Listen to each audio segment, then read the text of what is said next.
Psicologias e a vida brasileira. E hoje o nosso diálogo é sobre racismo. E é com o Juca Ferreira assim que eu começo. Hoje, por coincidência, ele postou: a cada 23 minutos um jovem negro é assassinado no país.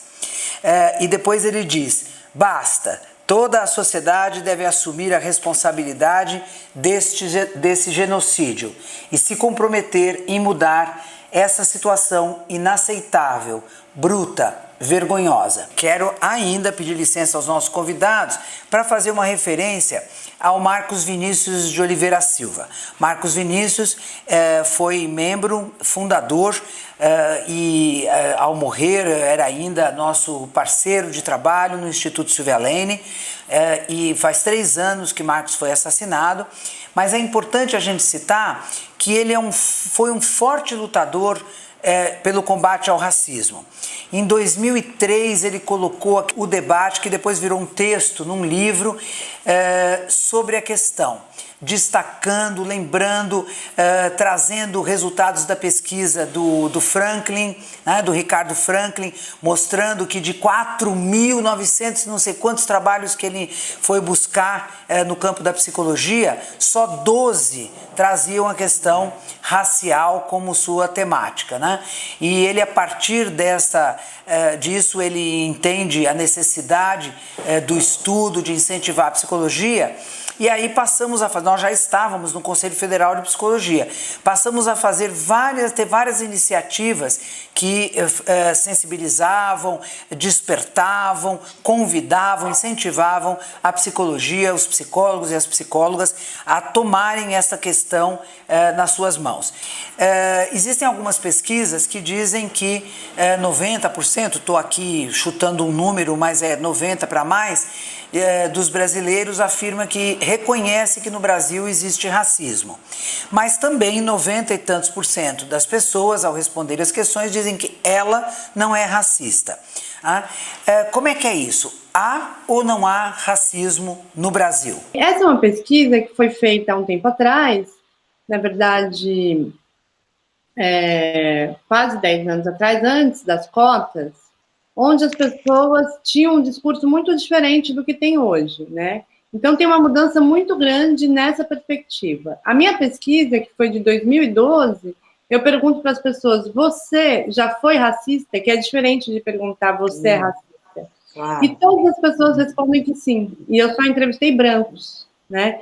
Então, eu acho que há uma mudança muito grande com as campanhas que tem no Brasil. Não é mais o Brasil onde se fala somos todos mestiços, porque as cotas incluíam um debate na sociedade, né?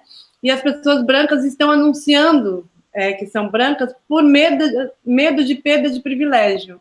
Então, agora elas sabem que são brancas, não são mais mestiças, né? E, assim, não tem uma pesquisa, assim, essa pergunta, eu acho, assim, que acabam fazendo: o Brasil é racista, né?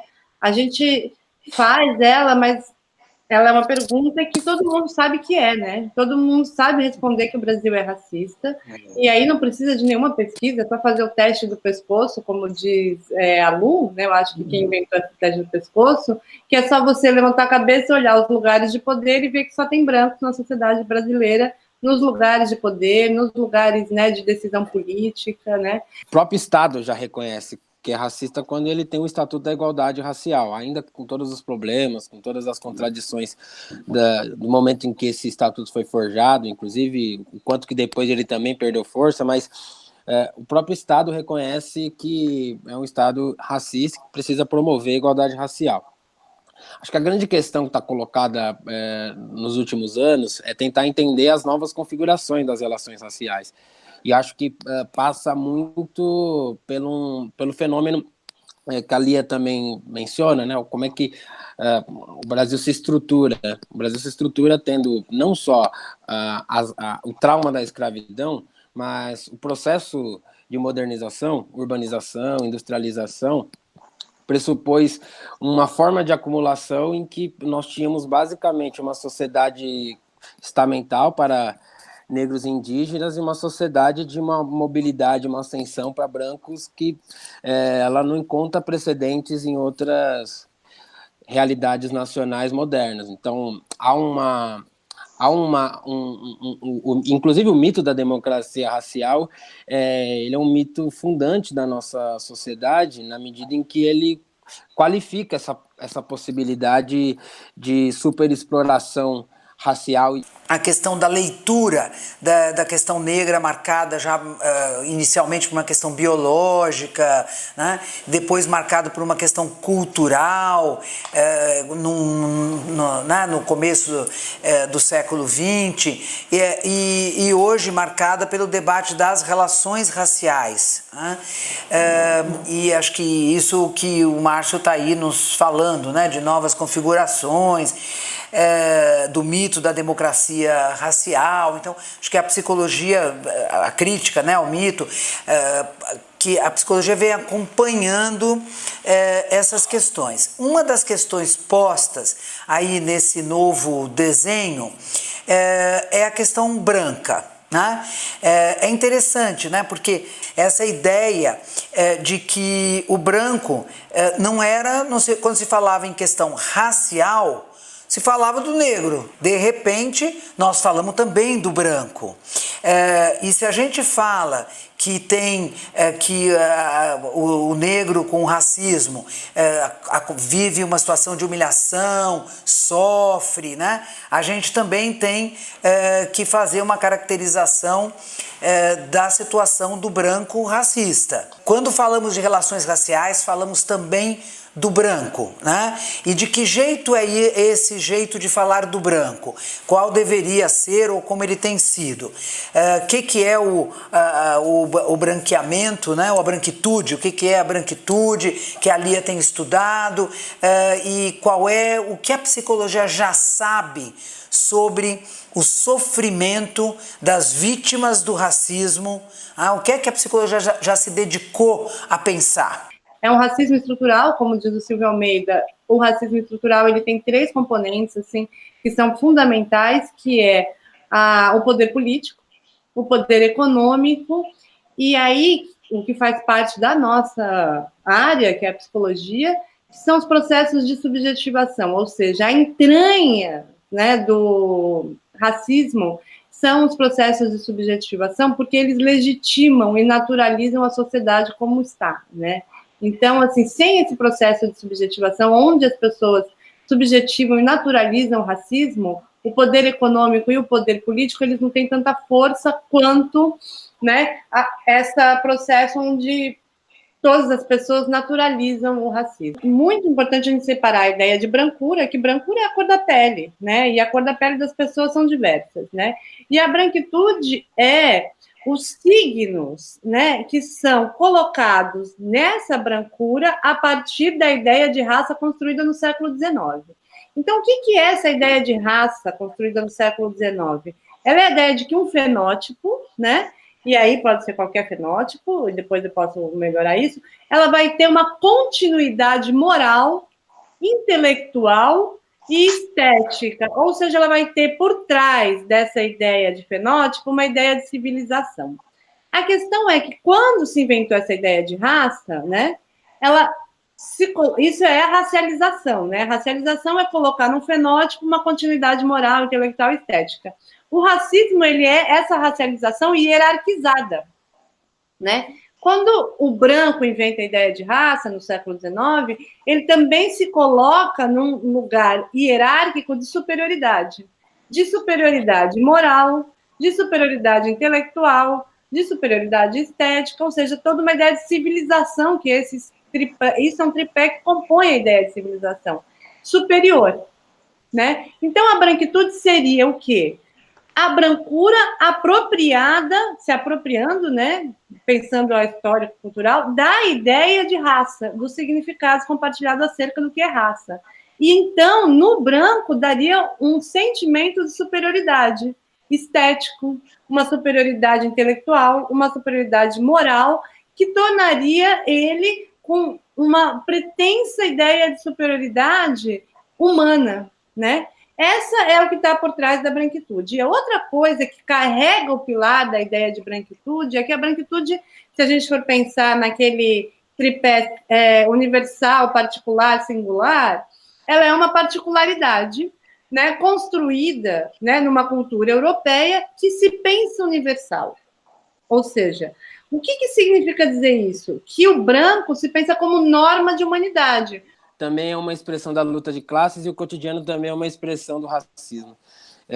E acho que essa dimensão que a Lia traz, né, dessas interpelações multideterminadas, quase que diárias em relação à condição negra, faz com que, de fato, haja uma dimensão subjetiva do racismo. Essa dimensão subjetiva não necessariamente implica em adoecimento, mas o Odair conta histórias, enfim, eu pensando nessa dimensão da mobilidade, né? O Odair Furtado, meu orientador, né? Ele conta histórias, eu segui no mestre.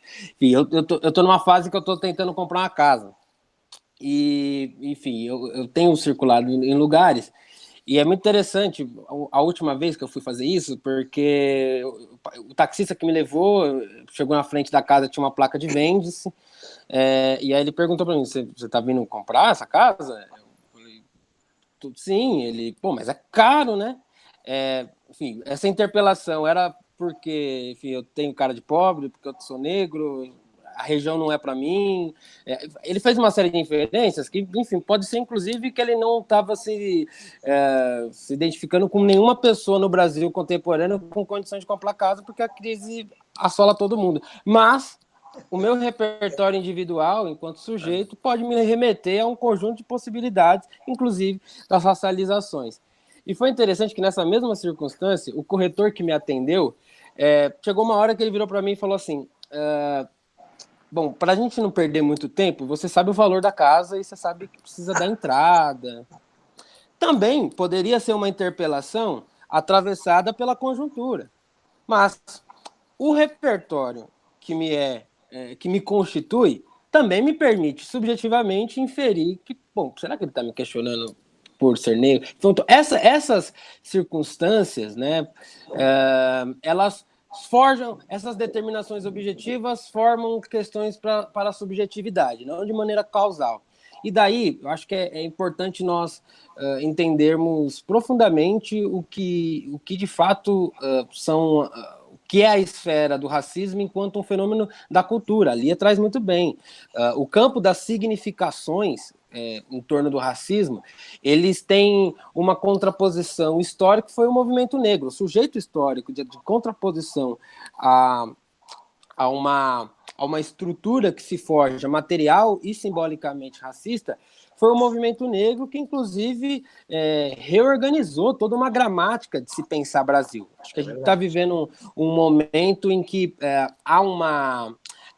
não é que são novas narrativas sobre narrativas omitidas. Nós estamos fazendo, muito por conta desse sujeito histórico que foi o movimento negro, nos reconstituindo enquanto povo brasileiro.